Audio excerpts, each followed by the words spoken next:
नमस्कार मित्रों, मैं राकेश गंजू आपका लोटस वर्ल्ड में हार्दिक स्वागत करता हूं। जैसा कि आप जानते हैं, आज महाराष्ट्र ऑर्गेनाइजेशन ऑफ ऑस्ट्रेलिया का सोशल अवार्ड फंक्शन है जिसमें कि कम्युनिटी मेंबर्स को आज अवार्ड देंगे जिन्होंने अच्छे अच्छे काम किए हैं। और उसी उपलक्ष्य में आज हमारे साथ मिस्टर केतन जी जुड़े हैं। केतन जी वाइस प्रेसिडेंट है महाराष्ट्र ऑर्गेनाइजेशन ऑफ विक्टोरिया के।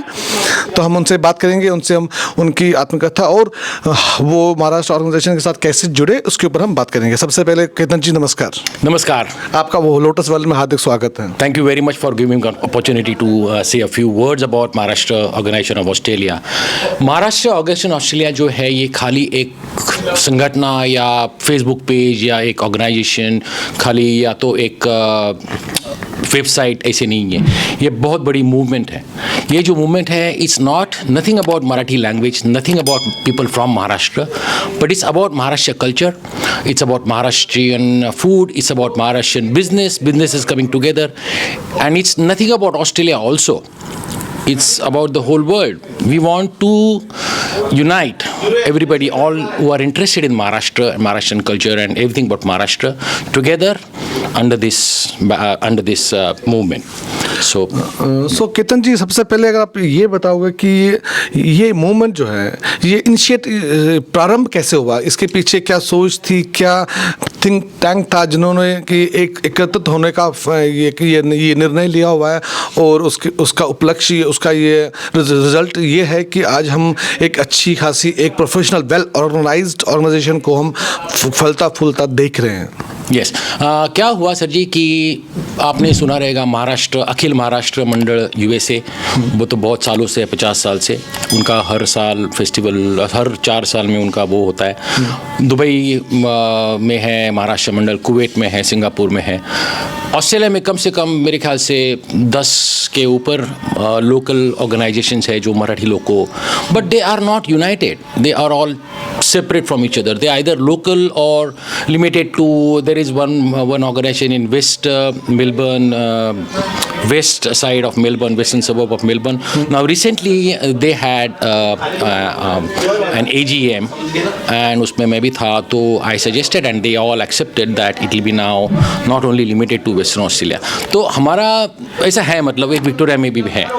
तो हमारा मेन उद्देश्य जो था तावड़े साहब का और मेरा, हम पहले इकट्ठे आए, बाद में पूरा टीम इकट्ठा किया। ये पूरा तो है तावड़े साहब का, बट जॉइंटली मैं उसमें बहुत मतलब जॉइंट उनको करके हमने दोनों विचार में करके हमने ऐसा ये किया कि ये जो है will not be limited only to Marathis and Maharashtrians और ओनली टू मेलबर्न और to Victoria. That's the whole concept of this movement. तो अभी इस जो आपकी ऑर्गेनाइजेशन है, इसका जो एक बात करते हैं हम शॉर्ट टर्म एजेंडा या लॉन्ग टर्म एजेंडा या गोल रहता है, मोटिव रहता है।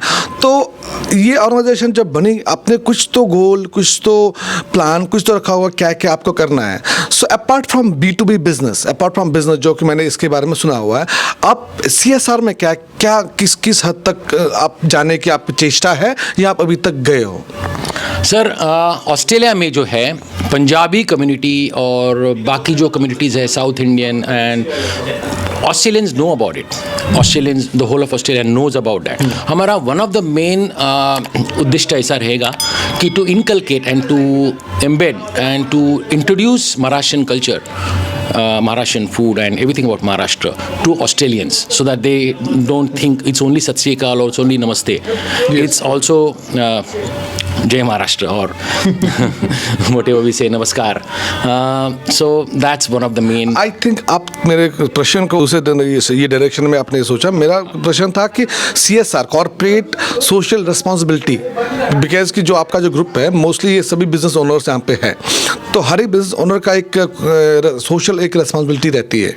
तो एज ए CSR, क्योंकि अभी आप एक कंपनी नहीं है, ये is a umbrella of companies, तो आप एज ए CSR आप कॉर्पोरेट सोशल रिस्पॉन्सिबिलिटी के लिए आपने कोई प्रोग्राम अभी तक चलाया है कि या आप आगे ये महीनों में या वर्षों में कुछ CSR एक्टिविटी प्रारंभ करना चाहते हो? अगर करना चाहते हो तो उसके बारे में आपका क्या प्लान है? ओके, हम बहुत सारा करना चाहते हैं CSR के गवर्नमेंट, और अभी it's a very difficult times. Covid situation जो है, nobody is certain, working from home चालू रहेगा, इंटरनेट बेस्ड बिजनेस चालू रहेंगे या रिटेल पूरा खुलेगा, हॉस्पिटलिटी पूरी खुलेगी, क्या होगा, तो we are it's uncertainty, but we will definitely support everybody, each and everybody, and we will try and involve the government bodies such as trade organizations and Australian government bodies to support our organization, as well as suppose somebody wants to export to Australia, we'll try and help them.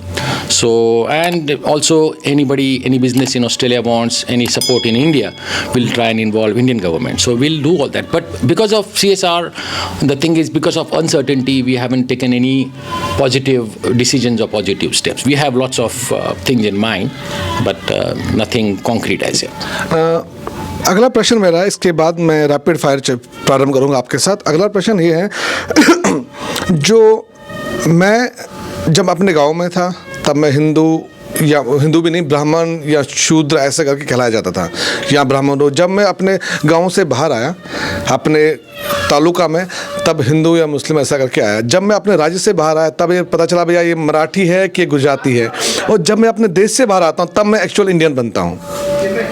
लेकिन उसके बावजूद मैं देखता हूँ कि यहाँ पे divided है। मतलब अगर आपने जो पहले बोला कि महाराष्ट्र की 100 ऑर्गेनाइजेशन है, महाराष्ट्र की बात नहीं कर रहा हूँ मैं, यहाँ पे यूपी की भी है, कश्मीर की भी है। तो कभी आपने सोचा है कि why we can not have a single organization called as Indian diaspora of Victoria या Indian diaspora of Australia, rather than having ये मराठी गुजराती? फिर से डिवाइड कर रहे हो ना आप। आपने शुरुआत में सुना नहीं मेरे ख्याल से। This is not about Maharashtrian, this is not about Marathi language, this is not from Maharashtra state. लेकिन नाम से तो ऐसा लग रहा है। नाम से लगता है क्योंकि महाराष्ट्र कल्चर है सर।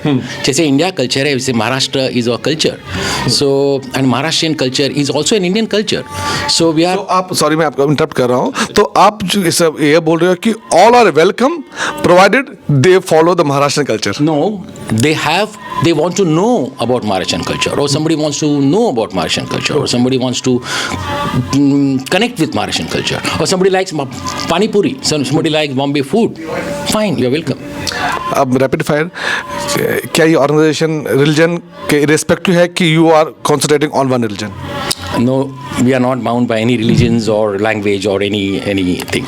भारत के लिए आप ऐसा क्या काम करोगे कि इंडिया, क्योंकि देखो अभी बात हो रही है कि इंडिया चाइना का जो रिलेशन है बाकी कंट्रीज से ख़त्म हो, थोड़ा दरारें पड़ रही है।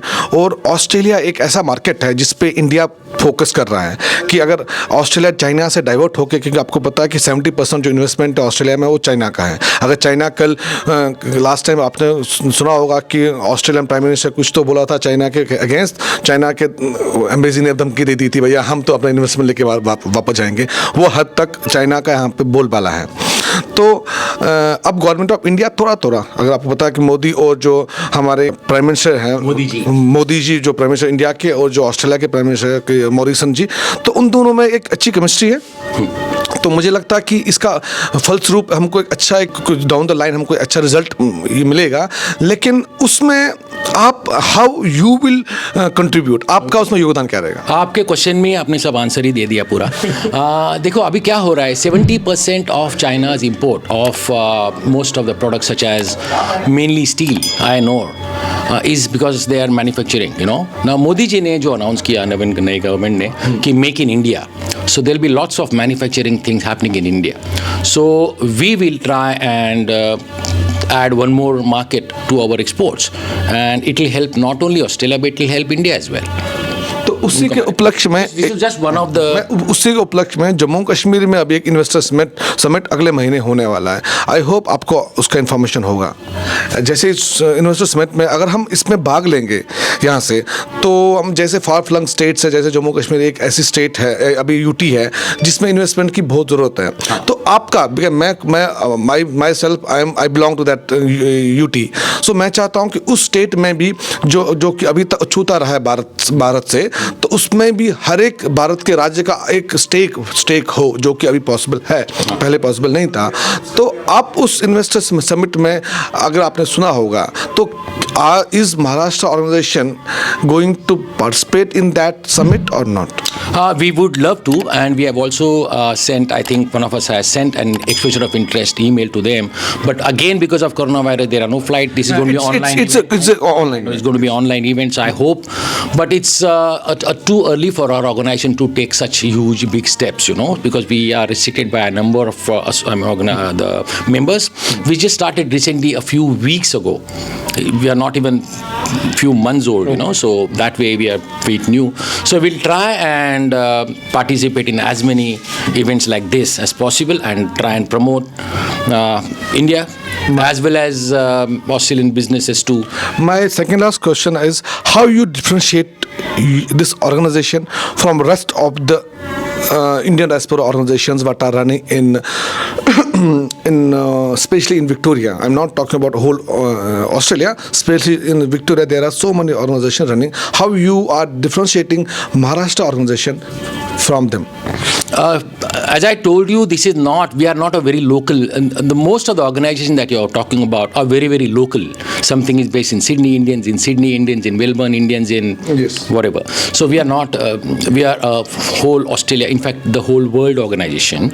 And this is again not only Maharashtrians, anybody who wants to connect with Maharashtrian culture, food, music, movies, business, whatever. मेरा लास्ट प्रश्न आपसे है कि अगले एक साल का तो बहुत दूर की बात है, आपका जो प्लान है अगले 2 महीने में आप क्या क्या एक्टिविटीज़ उठाने वाले हो जिसके द्वारा जो स्टार्टअप्स हैं नॉट ओनली इन इंडिया, यहाँ भी जो स्टार्टअप्स हैं उसको आपके द्वारा एक बूस्ट मिलेगा, एक हेल्प मिलेगी. I am not saying financial help, I am saying एक मेंटल, एक मॉरल हेल्प जो होती है, बिकॉज फाइनेंशियल हेल्प तो मिल जाती है लेकिन मॉरल हेल्प जो मेंटल हेल्प होती है, क्योंकि एक बिजनेस स्टार्टअप को स्टार्ट करने में पैसा तो ठीक है लेकिन कैसे करना है राइट वेज. अभी इंडिया में मैन्युफैक्चरिंग बहुत बड़ा है तो वो स्टार्टअप्स बहुत जो कि सर्विस इंडस्ट्री में they are moving to manufacturing hub. बहुत सारे मेरे जो मित्रगण हैं, मेरे श्रोता है जो कि मैं यूट्यूब चैनल चला रहा हूँ तो मेरे बहुत सारे श्रोता भी है, वो भी आजकल मैन्युफैक्चरिंग हब में घुस रहे हैं. मेरे एक मित्र ने रिसेंटली डिस्पोजेबल कप्स प्लेट्स का एक मैन्युफैक्चरिंग यूनिट पूना में खोला है. तो बहुत ऐसे हैं मित्र मेरे गण जो कि अभी इसमें एंटर हो रहे हैं. तो being we in Australia we can help them by giving them guarantee, भैया तू बना, मैं हूं ना यहाँ पे, मैं तेरा माल इंपोर्ट करूंगा ऑस्ट्रेलिया को लेकिन क्वालिटी मेंटेन करनी है. सो उस डायरेक्शन में how you are approaching those MSME, they are micro, they are not small also, micro जो स्टार्टअप्स होते हैं उनको बूस्ट करना इसमें इम्पोर्टेंट. उसके लिए आपका क्या प्लान है? First of all, a very fantastic question. In your question itself, you just spelled out completely our policy or our motive or whatever, our basic concept of helping businesses. This is what exactly we're going to do. There are import and export promotion councils in Australia, import and promotion councils in India. We have large businesses in Australia. We'd like to link them. We'd like to give support to Indians. We'd like to. आप sorry मैं interrupt करो, आप मेरा प्रश्न फिर से थोड़ा बहुत अलग वे में इसको आंसर दे रही हो. मेरा ये प्रश्न है कि देखो एक स्मॉल एक MSME जो है छोटा मोटा, जिसने एक 10 बाय 10 कमरे में अपना एक मैन्युफैक्चरिंग यूनिट खोला है, उसको उतना पता नहीं है कि भैया एक्सपोर्ट कैसे करना है. So are you just doing something, एक सेंट्रलाइज हब बनाए इंडिया में कि भैया you have to export, contact us, मैं तेरा काम करता हूँ, उसके बाद मुझे 1% दे दे या 2% दे दे, मेरा सर्विस चार्ज बाकी कुछ नहीं, बाकी तुझे ही मिलेगा. एंड ही नोज कि there is Maharashtra organization in here जिसको एक्सपोर्ट करना है. I was coming to that. In fact, this is non-profitable organization, so we'll not be charging 1 or 2%. But on our business page on the website, in fact, we have stated that if such businesses they registered with us, we'll be giving them all such support, whatever. In fact, even training or how to contact with import policies of Australia, what quarantine requirements are, or whatever, Then we have importers here, so we'll be helping them in all sort of ways, whatever they want. They just have to tell us what exactly, because these needs are very specific. So अभी मैंने जो आपसे प्रश्न किया, मुझे लगता है बहुत टू अर्ली है आपको पूछना, बिकॉज अभी आप रिसेंटली, लेकिन आपसे एक्सपेक्टेशन लोगों को बहुत है, तो जब एक्सपेक्टेशन होती है तो प्रश्न भी वैसे आते हैं. सो तो But I like your question. In fact, you are giving us direction to go in one particular direction. It's a very good question. Thank you, Raj. Ketan. ये थे हमारे साथ केतन जी, जो कि वाइस प्रेसिडेंट है महाराष्ट्र ऑर्गेनाइजेशन के। केतन जी, थैंक यू, आपने अपने बिजी शेड्यूल में से समय निकाला और हमसे अपने वार्तालाप किया। आपका दिन शुभ रहे। धन्यवाद। Thank you very much, sir. Thank you. Jai Bharat, Jai Maharashtra. Thank you, bye.